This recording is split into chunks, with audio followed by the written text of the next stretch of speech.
እየጠበቀሽ ነው ዛሬ ዘገየሽ ምነው መግቢያ መውጫሽን ሳየው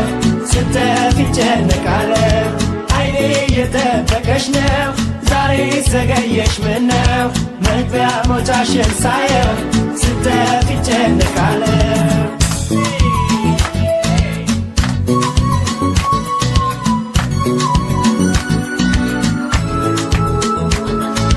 አቅጣጫሽን በሩቁ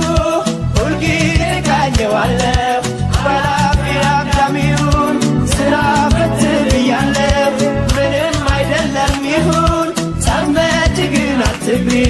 ባይኔ ብቻ እንዳይሽ ነው አታውቂኝም አትፍሪ እንደ ወጣሽ አትግሪ ሰፈርሽ የለም በግሬ አይታክተኝም ዞሬ አይታክተኝም